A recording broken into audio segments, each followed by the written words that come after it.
Hey guys, welcome back to my new video. और आज के वीडियो में हम लोग बात करेंगे about the process of FMG internship in Maharashtra. आज है 7 मई 2025 और 9 तारीख से महाराष्ट्र मेडिकल काउंसिल का फॉर्म ओपन होने वाला है टिल 16th। तो फॉर्म में क्या क्या चीजें भरनी है वो सब चीजें तो हम 9 तारीख को ही पता करेंगे। 9 तारीख को मैं अभी वो फॉर्म ओपन करूंगा बिकॉज मैंने ऑलरेडी पिछले साल वीडियो बनाया था, बट उसके बाद बहुत सारे नए चेंजेस आए हैं। कंपनसेशन लेटर को लेकर आया है चेंजेस। उसके बाद फिर आपका जो ये हुआ है, ट्रांसफर हुआ है, बहुत सारे लोगों ने ट्रांसफर लिया है। उसके बाद अभी इस साल 2018 और 19 के बैच वाले भी अप्लाई किए हैं, तो उन लोगों को नीट यूजी का रिपोर्ट कार्ड देना है, नॉट एलिजिबिलिटी सर्टिफिकेट। तो उन सब चीजों को लेकर थोड़ा बहुत कंफ्यूजन है। और अभी बहुत सारे चेंजेस भी आए हैं। जो पीडीएफ देखा मैंने, वो पीडीएफ में अभी आप लोगों के साथ शेयर करूंगा। तो उसमें चेंजेस आए हैं, तो वही सब चीजों के बारे में हम अभी देखेंगे। एंड चलिए शुरू करते हैं।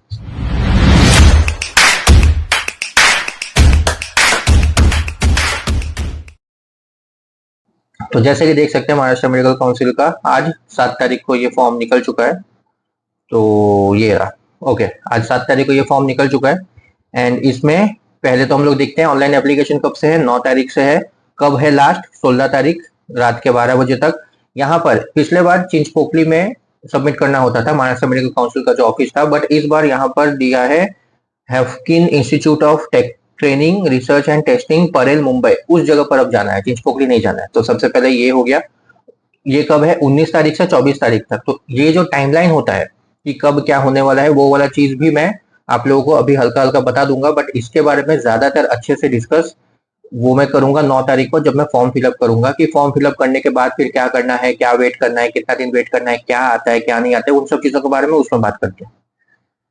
तो ये हो गया कि 19 तारीख से लेकर 24 तारीख तक के बीच में आप लोगों को आएगा, लिस्ट आएगा। लिस्ट में आपका नाम रहेगा, टाइम रहेगा, डेट रहेगा। उसी टाइम पे आप लोग को स्पेसिफिकली जाना है, सारा डॉक्यूमेंट्स लेके। क्या क्या लेके जाना है सब इसमें है। फिर हो गया display of original online provisional merit list. Merit list फिर निकलेगा जब आपने डॉक्यूमेंटेशन कर लिया, आपका सारा डॉक्यूमेंटेशन क्लियर हो गया। उसके बाद एक मेरिट लिस्ट निकलेगा। वो कब निकलेगा? 9 जून को।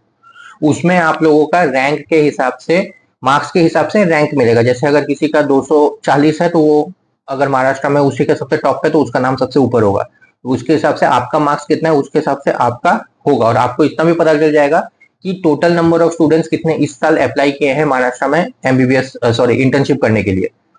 तो उससे क्या है ना कि आपको इतना समझ में आ जाएगा कि कौन सा हॉस्पिटल लेना चाहिए, कौन सा हॉस्पिटल नहीं लेना चाहिए, फिर कौन सा हॉस्पिटल में मिलने का चांसेस है according to your marks, your rank, वो सब चीजें। उसके बाद हो गया ऑब्जेक्शन अप टू 11 तारीख। Online display of online final merit list 13 तारीख को। 9 तारीख को आया मेरिट लिस्ट। उसके बाद अगर किसी का है कि नहीं मेरा तो ये वाला नाम है या मेरा मार्क्स ये है लेकिन तुम लोगों ने ये दिया है, हो जाता है ना, इतने सारे लोगों में प्रिंट वगैरह का मिस्टेक होता है। तो वो सब 11 तारीख तक किसी को अगर कुछ प्रॉब्लम है तो वो अप्लाई करेगा। और 13 तारीख को फाइनल निकलने वाला है फॉर्म। जब आप लोगों का ऑनलाइन फाइनल मेरिट लिस्ट आएगा, उस टाइम पे आप लोगों का एक और फॉर्म ओपन होगा। उस फॉर्म में रहेगा कि कौन सा हॉस्पिटल है, कितना सीट, और आप लोगों को जो अप्लाई करना है कि अपने प्रेफरेंस के हिसाब से 1 2 3 4 5 6 7 अप्लाई करना है। उस टाइम पे 13 तारीख को वो फॉर्म निकलेगा। 13 तारीख, 14 तारीख, 15 तारीख, 3-4 दिन का फॉर्म निकलता है। और 18 तारीख को जो है, 18 तारीख को फाइनल लिस्ट निकलेगा कि कौन से स्टूडेंट को कौन सा वाला कॉलेज मिल गया है।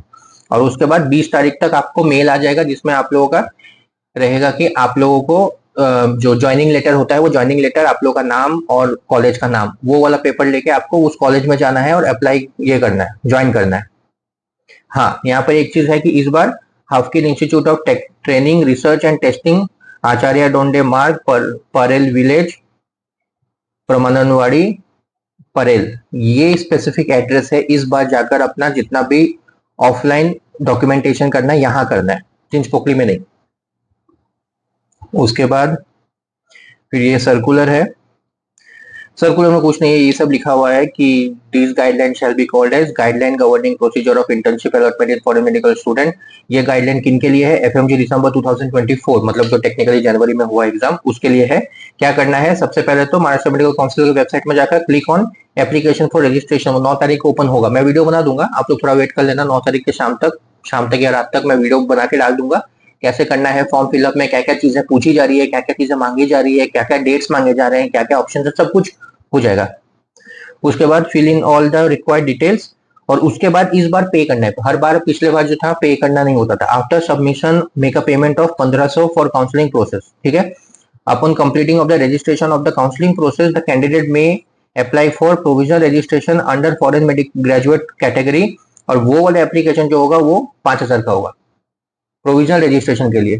परमानेंट रजिस्ट्रेशन तो आप लोग को अभी मिलने से रहा, क्योंकि वो तो जब तक आप लोग इंटर्नशिप खत्म नहीं करोगे, अपने उस हॉस्पिटल से जो है जो भी होता है डॉक्यूमेंटेशन लेकर एमएमसी सबमिट नहीं करोगे, आप लोग को नहीं मिलने वाला है परमानेंट।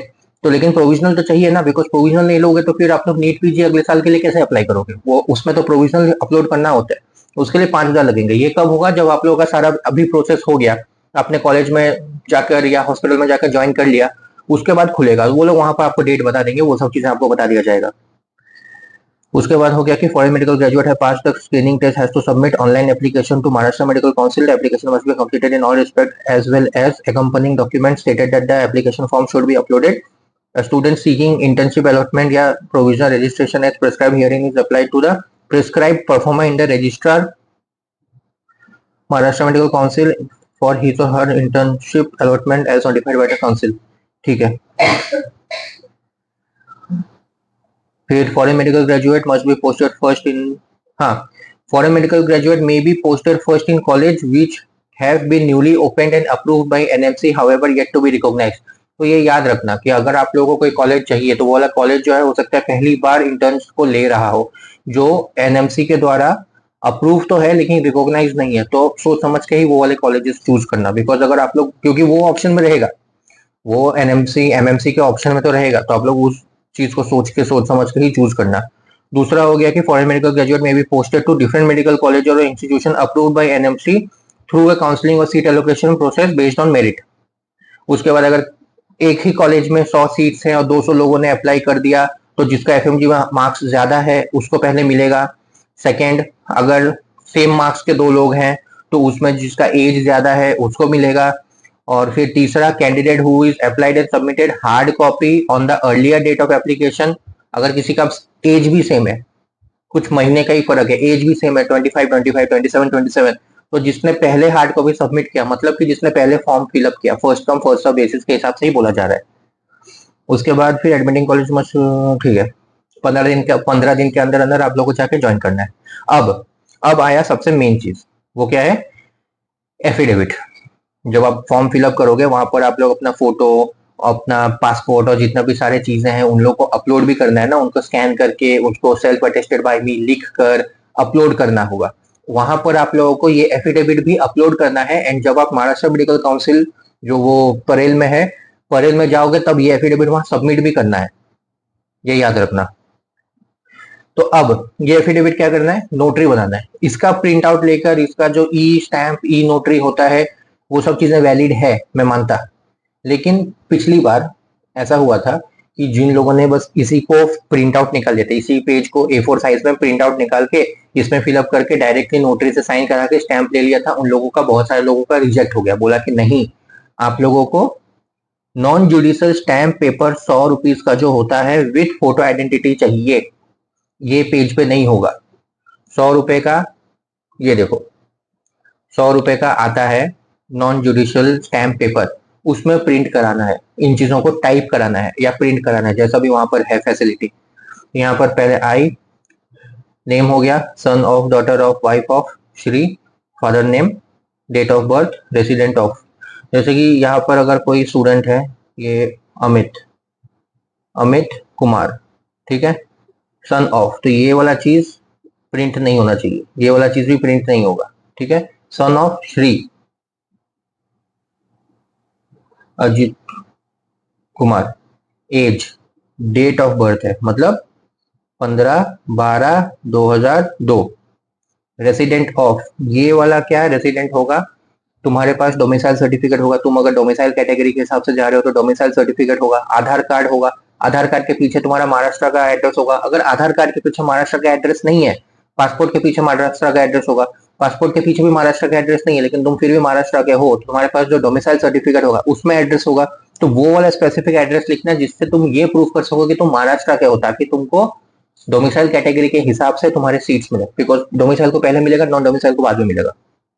तो यहाँ एड्रेस लिख दिया, आधार कार्ड नंबर लिख दिया, do here by state and declare the oath. ये जो है सेल्फ डिक्लेरेशन फिलअप किया, मई के महीने के लिए, या तुम लोगों का अगर मिल चुका है तो उसमें जो चीजें फिलअप किया है सेम तुम लोग को यहाँ पर वही फिलअप करना है। अगर किसी को सेल्फ डिक्लेरेशन फिल करवाना है और उनसे नहीं हो रहा है, या फिर अगर किसी का अभी तक हुआ नहीं है, उसको सेल्फ डिक्लेरेशन फिल कराना है, साथ ही साथ ये वाला फॉर्म भी फिलअप कराना है, तो कॉन्टेक्ट मी ऑन टेलीग्राम, ये प्राइस है, एंड मैं आप लोगों का फिलअप कर दूंगा। आपको आपका पासपोर्ट का, वीजा का, जितना भी स्टैम्प है उनके फोटोज भेजने हैं टेलीग्राम पे, एंड ठीक है, यहाँ पर कांटेक्ट करो, मैं आप लोगों को आगे का प्रोसेस बता दूंगा, क्या क्या फोटोज चाहिए और क्या करना है। तो यहाँ पर तुम्हारा नाम लिख दिया, पासपोर्ट नंबर लिख दिया, अनदर पासपोर्ट नंबर, क्योंकि बहुत सारे लोगों के पास दो पासपोर्ट है, कि एक एक्सपायर हो गया, खो गया, फिर दूसरा मंगाया, तो पहला पासपोर्ट का एटलीस्ट तुम्हारे पास फोटो वगैरह कुछ तो होगा। अगर नहीं है, कुछ भी नहीं है, तो ठीक है, इसको अभी ब्लैंक, अगर कुछ भी नहीं है तो ब्लैंक छोड़ना सही रहेगा, पता नहीं, क्योंकि ये चीज मैंने फेस नहीं किया, ना ही मेरे एक जान पहचान किसी ने फेस किया जो मैं बता पाऊंगा। बट हाँ, passport number, another passport number, date of issue, ये डेट ऑफ इशू किसका है, ये का पहला वाला पासपोर्ट जो है उसका date of issue, date of expiry, date of birth details, India to Russia, मैं अपना बता रहा हूँ, और रशिया टू इंडिया, जो भी है तुम्हारा डेट्स, 15/5/21 से 16/5/21, ठीक है। Days of stay in respective country, कहाँ रशिया में जितना महीना रहे हो, जो नॉर्मल सेल्फ डिक्लेरेशन फिलअप किया कंप्लीटली उठा के पटक देना है यहाँ पर। टोटल डेज तुम्हारे ऑफलाइन के डेज, जो यहाँ पर तुम लोग जो फिलअप कर रहे हो सारे, ठीक, ये हो गया। उसके बाद I say that I have pass my MBBS qualification from, ये जो name of medical college university, इसको प्रिंट नहीं कराना है, इस चीज को प्रिंट नहीं करना है, यहाँ पर लिखना है Volgograd state medical university situated at, name of country है तो वोल्गोग्राड नहीं लिखना है, नेम ऑफ कंट्री है तो Russia, during the period from 2017 to 2023, pass year 2023, ठीक। I say that I have completed my medical during the course period completely offline, ये तो नहीं हुआ है, बहुत सारे लोगों का कोविड की वजह से, कंपनसेशन लेटर एंड ऑल दो चीज की वजह से। I say that I have done my studies online partly online, तो इस चीज को पूरा रहने दो, ये जो है ना ऐसे रहने दो, online partly online from, mention the period of online, ये कब, अगर तुम लोग अपने पढ़ाई के बीच में ही आ गए, जैसे अप्रैल या मई के टाइम पे, तो जब तुम इंडिया लैंड किया, यहाँ के इंडिया का जो अराइवल का स्टैंप है, वो वाला तारीख तुमको यहाँ पर लिखना है एग्जैक्ट एकदम, 15/4/2021 टू, अब बीच में अगर तुम चले गए थे कि तुम्हारा उसके बाद छुट्टी हो गया, और छुट्टी होने के बाद फिर नया सेमिस्टर चालू हुआ, नया सेमिस्टर तुम्हारा सितंबर में चालू हुआ, तुम अक्टूबर में गए, तो अक्टूबर में जब तुम वहां लैंड किए तो वो वाला लिखना है, बीच का जो तुम्हारा वेकेशन है वो वाला वेकेशन भी इसमें ऐड हो जाएगा, ठीक है, क्योंकि वो वाला चीज जो है वहां तुमको एक्सप्लेन करना है, या फिर उनको भी पता है कि ऑब्वियसली बात है कि जून जुलाई में वेकेशन रहता है, तो वो वाला उन लोग ने पढ़ाई किया ही नहीं होगा। तो ऑनलाइन या पार्टली ऑनलाइन फ्रॉम, ये वाला डेट लिख दिया। अगर तुम लोगों का है कि तुम लोग जून के महीने में आए, उसके बाद गए ही नहीं, सितंबर से तुम्हारा क्लास चालू हुआ लेकिन तुम जून में आ गए थे, तो जुलाई अगस्त तुम लोग घर पे ही रहे, नॉर्मल वेकेशन किया, फिर सितंबर से इंडिया में रहते रहते ही क्लास चालू हुआ, तो यहाँ पर फिर 01/09/2021 टू गए गए गए, तुम्हारा जून में खत्म हो गया, और तुम फिर उसके जुलाई या अगस्त में गए, मतलब नेक्स्ट ईयर का जो फर्स्ट सेमिस्टर है वो तुमने ऑफलाइन चालू किया था, ये ईयर पूरा का पूरा दोनों सेमिस्टर तुमने कंप्लीटली ऑनलाइन किया, और वो तुम्हारा कब खत्म हुआ वो तुम लोग देखना। तुम्हारे पास अगर कोई तुम्हारे जो डॉक्यूमेंट्स हैं, डॉक्यूमेंट्स में जो तुम्हारे डेट्स लिखे हुए हैं, वहां पर अगर कहीं पर भी कोई डेट है, किसी भी चीज का जो डेट है, अगर वो वाला डेट है तुम्हारे पास, ठीक है, तो उसको लिखना। अगर वो डेट नहीं है तो फिर जून के टाइम का एक स्पेसिफिक मंथ, स्पेसिफिक डेट लिख देना, जैसे कि फॉर एग्जांपल 30/6/2022, कब से, 1/9/2021 से 30/6/2022, ऐसा, ये वाला चीज नहीं लिखना है प्रिंट में। I will be completely responsible for the rule set by NMC MMC for the online studies, that I have completed online studies from, अब यहाँ पर ये तो तुम्हारा हो गया कोर्स ड्यूरेशन, अब यहाँ पर तुमको स्पेसिफिक लिखना है कि 01/09/2021 टू 30/06/2022। अगर अब किसी का बीच में है कि कोई अप्रैल में आया, जून तक हुआ, फिर जुलाई अगस्त उसका छुट्टी रह गया, फिर सितंबर से वापस चालू हुआ, सितंबर अक्टूबर नवंबर दिसंबर और जनवरी में वापस गया वो, तो अब 5/04/2021 टू 5/06/2021 तो ये वाला दिखा देता, 5/04/2021 टू 30/06/2021 एंड वापस से फिर लिखना है 1/09/2021 टू 12/01/2022। और ये 12/01/2022 किस हिसाब से लिख रहे हो, जब तुम इस दिन लैंड किए उस कंट्री में, मतलब कि 13 तारीख से तुमने वहां पर ऑफलाइन चालू कर दिया तो 12 तारीख तक तुम्हारा ऑनलाइन रहा, उस हिसाब से तुम ये वाला लिख रहे हो।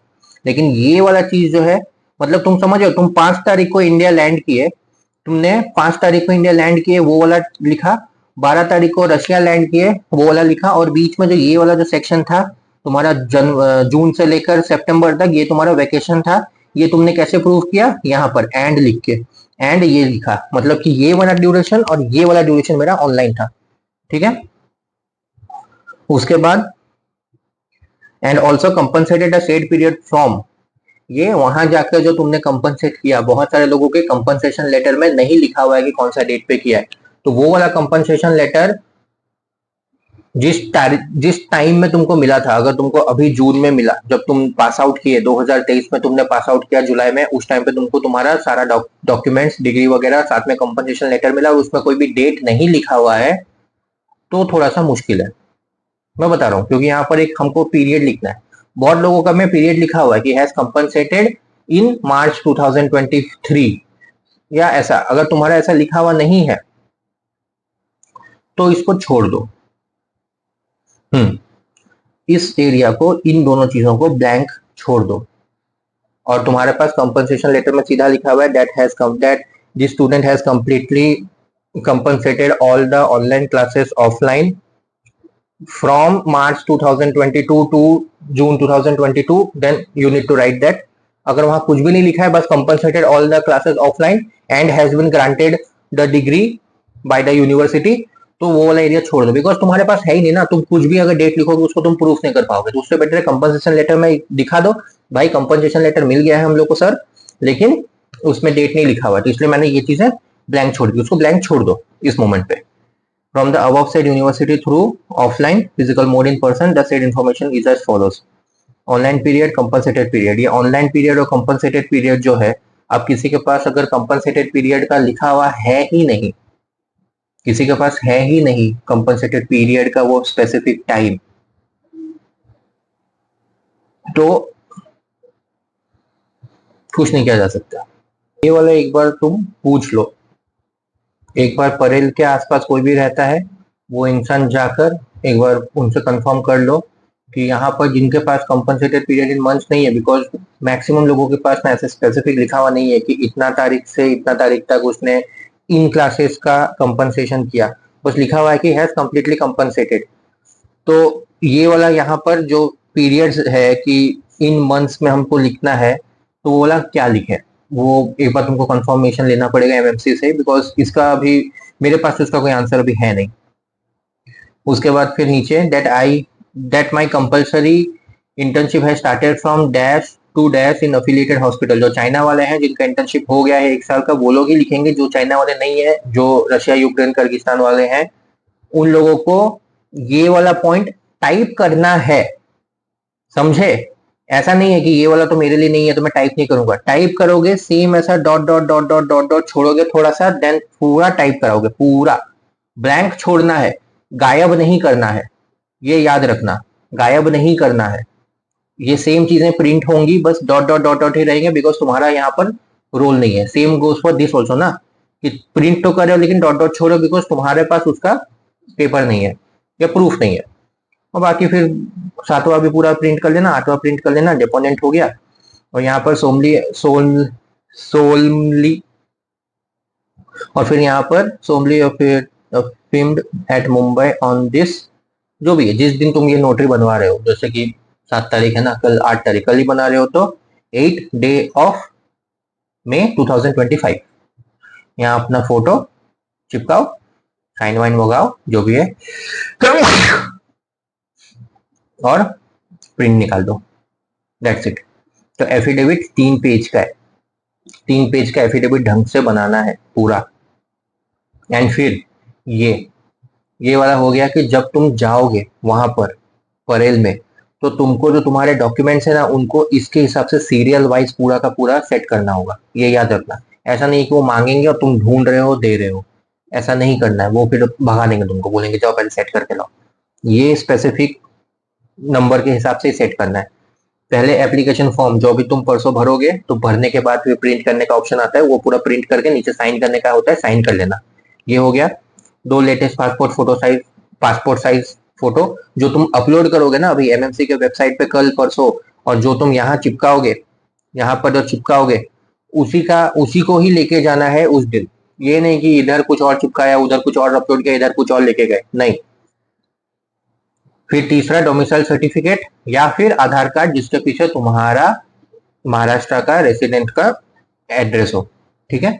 चौथा FMG pass certificate by NMC. अब अगर बहुत लोग हैं जो लोग बोलेंगे यार हमको तो एफएमजी पासिंग सर्टिफिकेट मिला ही नहीं अभी तक, मेरा तो 14 तारीख को डेट है, मेरा तो 15 तारीख को डेट है, मेरा तो 18 तारीख को डेट है, और मैं 9 तारीख को फिलअप कर रहा हूं। नहीं, यहाँ देखो, यहाँ देखो, जाना कब है तुमको? 19 तारीख को। 19 तारीख को तुम्हें हार्ड कॉपी के लिए जाना है।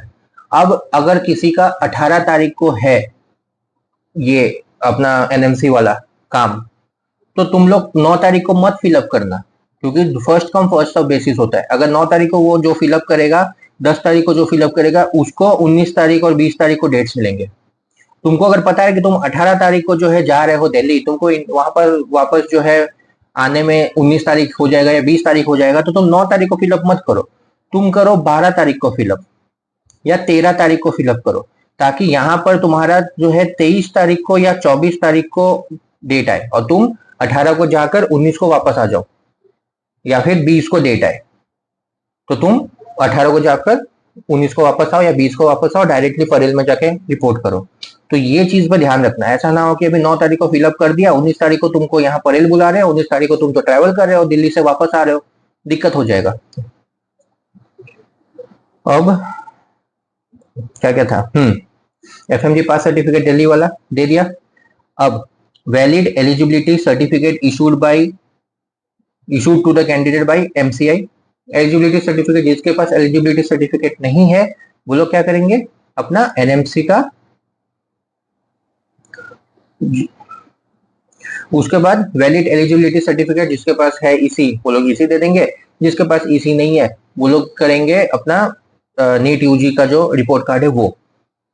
कलर कॉपी, ये देखो, colour copy of all the documents of MBBS MD physician degree and provisional certificate issued by the recognised university with apostille and diploma supplement of the university, transcript university, marksheet of the university, official English translation along with the version of the concerned language.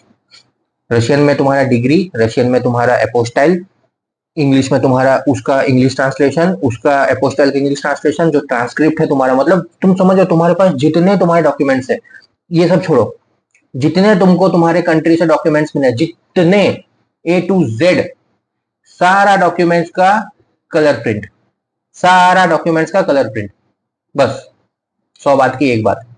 University से तुमको degree, apostille, तुम्हारा transcript, तुम्हारा marksheet, तुम्हारा जितना भी मिला तुमको, तुम्हारा एनओसी फेनोसी, ये वो कंपनसेशन, जो भी चीजें मिला है सबका एक एक कॉपी कलर प्रिंट कराओ और लेके आओ, दैट्स इट। अब if the candidate has undergone compensated study, compensation letter चाहिए उसके लिए। if the study has transferred from one university to another university, submit the documents related to both universities। मतलब अगर तुम यूनिवर्सिटी ए में 2018 से लेकर 2021 तक थे, देन उसके बाद फिर तुम यूनिवर्सिटी बी में 2022 और 2023 में आ गए, तो यूनिवर्सिटी ए का एडमिशन लेटर, यूनिवर्सिटी ए के जितने भी जो डॉक्यूमेंट्स है, जो ट्रांसफर लेटर जो होता है कि यूनिवर्सिटी ए का जो लेटर हो गया, जो डॉक्यूमेंट्स हो गए, फिर यूनिवर्सिटी बी जो है उसका जो एडमिशन लेटर हो गया, जिसमें ये लिखा हुआ है कि तुमको उस यूनिवर्सिटी से इस यूनिवर्सिटी में एक्सेप्ट किया जा रहा है इन 4th ईयर या 5th ईयर जो भी है। फिर ये वाला जो नया यूनिवर्सिटी है उसका सारा डिग्री, पुराने यूनिवर्सिटी में जो 1st year 2nd year 3rd year तुमने पढ़ाई किया उसके जो भी मार्कशीट्स होंगे या उसके जो भी चीजें होती है, कि यूनिवर्सिटी से ये प्रूव कराओ कि तुम इस यूनिवर्सिटी में इस टाइम पे एडमिशन लिए थे और तुमने इस यूनिवर्सिटी में इस टाइम पे एडमिशन लिया, मतलब ट्रांसफर लिया, तो ट्रांसफर का जो भी डॉक्यूमेंट्स है, सारे डॉक्यूमेंट्स ए टू जेड, ठीक, सबके colour copy. NOC from the respective university, NOC नहीं है तो फिर माइग्रेशन सर्टिफिकेट जो होता है, एक माइग्रेशन सर्टिफिकेट, वो वाला भी एनओसी का काम करता है।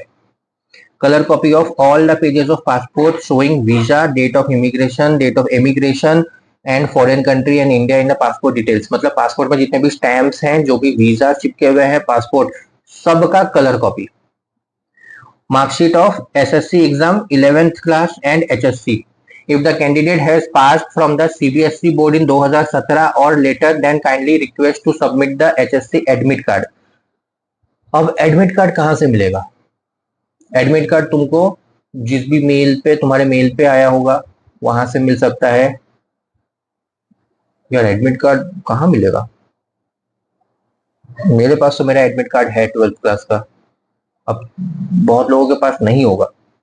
एक बार तुम लोग तुम्हारे स्कूल में जाके पूछो, एक बार तुम जो ये है तुम्हारा जो भी सीबीएसई बोर्ड का ही मांगा है ना सिर्फ, हाँ तो सीबीएसई बोर्ड है तो फिर सीबीएसई का जो ऑफिस है क्या है, एनटीए, उनको मेल करो, कॉल करो, पूछो, तुम्हारा रोल नंबर बताओ।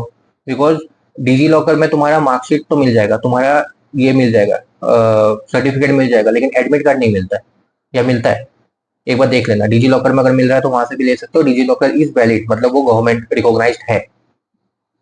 तो 2017 या उसके बाद जितने लोगों ने भी 12 पास किया है उन लोगों को तुम्हारा, अगर तुमने सीबीएसई से किया है तो तुमको तुम्हारा सीबीएसई का 12th क्लास का जो एडमिट कार्ड था वो एडमिट कार्ड भी वहां जाके जमा करना है।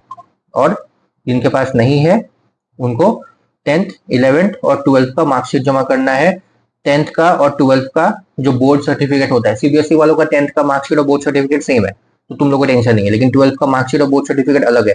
महाराष्ट्र बोर्ड का 10th का मार्कशीट बोर्ड सर्टिफिकेट अलग है और ये तुम्हारा 12th का मार्कशीट बोर्ड सर्टिफिकेट अलग है। लेकिन महाराष्ट्र बोर्ड वालों को एडमिट कार्ड देने की जरूरत नहीं है, सिर्फ सीबीएसई वालों को एडमिट कार्ड देना है, वो भी 2017 या उसके बाद जिन्होंने सीबीएसई का 12th पास किया है उनको।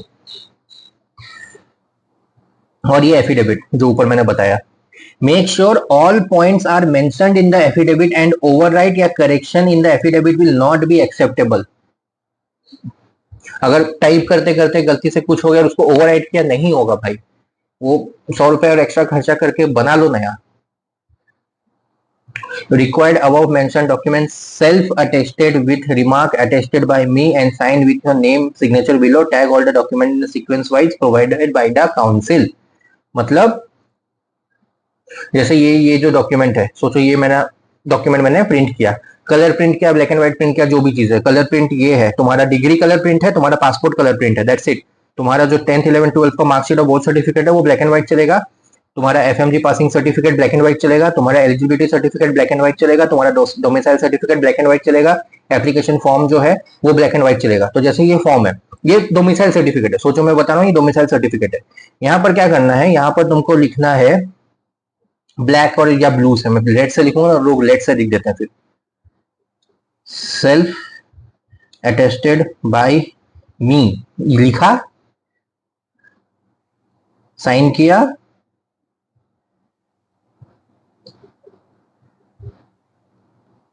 नाम लिखा, ऐसा समझे, ऐसा लिखना है स्पेसिफिक, तुमको साइन करना है, तुमको नाम लिखना है, ऊपर सेल्फ अटेस्टेड बाय मी भी लिखना है, ये वाला सेंटेंस भी लिखना है, ठीक है। ये हो गया। हाँ, तो यही था, समझ में आया होगा। बहुत जल्दी जल्दी मैंने बोला, फिर भी बहुत ज्यादा लंबा वीडियो बन गया, पता नहीं यहाँ तक कोई देख भी रहा है कि नहीं। बट हाँ, किसी को अगर सेल्फ डिक्लेरेशन फिलअप कराना है, you can contact me on Telegram. किसी को अगर कुछ भी और डाउट है तो 9 तारीख को मैं फॉर्म फिलअप करने ही वाला हूँ, अपने लिए ऑब्वियसली नहीं करने वाला हूँ, बट मैं पहले ही बता दे रहा, उसमें जितने भी जो नाम वगैरह होंगे वो सब बस फेक होंगे, डमी होंगे, ताकि आप लोगों को समझ में आए कि क्या क्या कहाँ कहाँ क्या क्या पूछा जाता है, क्या क्या मांगा जा रहा है, क्या क्या चीजें बोली जा रही है, वो सब चीजें, ठीक है। वो फिलअप करूंगा उस टाइम पे, अगर अभी किसी को कुछ भी डाउट है कमेंट पे लिखो, उस टाइम पे वो वाले वीडियो में सारे डाउट्स के आंसर भी फटाफट फटाफट देते रहूंगा। तो that's it for today guys, and I hope आप लोगों को समझ में आया होगा अभी, एटलीस्ट अपने एसएससी एचएससी का जो है एडमिट कार्ड वो ढूंढना चालू कर दो। उसके बाद फिर तुम्हारा जो कंपनसेशन लेटर है उसमें डेट्स देखो है कि नहीं है। उसके बाद फिर एफिडेविट जो है वो एफिडेविट अभी बनवा लो जाकर। उसके बाद फिर ये वाला जो सेक्शन है तुम्हारा ऑनलाइन पीरियड और कंपनसेटेड पीरियड, तुम्हारे पास अगर नहीं है तो फिर क्या करना है, यहाँ पर लिखना है नहीं लिखना है, ये चीज जो भी है महाराष्ट्र मेडिकल काउंसिल से जाके पूछ लो एक बार, जो भी आसपास रहते हैं कॉल वगैरह करके, मेल वगैरह करके पूछ लो। जितना भी चीज अभी 2 दिन है, 2-3 दिन है, 2-3 दिन में सब कुछ क्लियर कट करा लो, और भी बाकी लोगों को मदद कर दो। ग्रुप वगैरह में अगर कोई एक जन जा रहा है तो पूछ लो और बता दो ग्रुप में, ताकि बाकी लोगों को भी हेल्प हो जाए। और अगर किसी को कुछ और अच्छा से पता है, कुछ और पता चले, अगर मैंने इस वीडियो में कुछ भी गलत बोला हो, बिकॉज इतना कुछ बोला मुझे भी याद नहीं मैंने क्या बोला है, तो कमेंट में जाके मुझे बता सकते हो कि यहाँ पर ये चीज गलत था, यहाँ पर ये चीज ऐसा होगा, वहां पर वो चीज वैसा होगा। कुछ भी अगर एडिट वगैरह करना है, कुछ भी चीजें अगर तुम्हें लगती है कि मैंने ठीक से नहीं बोला है, तो तुम लोग कमेंट में जाके बता दो, ताकि मैं अगली बार जो है उन चीजों को वापस से पॉइंट आउट करूँ कि मैंने पिछले वीडियो में ये चीज बोला था वो वैसा नहीं होने वाला है, या फिर मैंने पिछले वीडियो में वो चीज नहीं बोला था तो इस बार मैं बता रहा हूँ all those things. So that's it for today guys, and मैं आप लोग को मिलता हूँ 9 तारीख में फॉर्म फिलअप करते वक्त। तब तक के लिए गुड बाय, टेक केयर।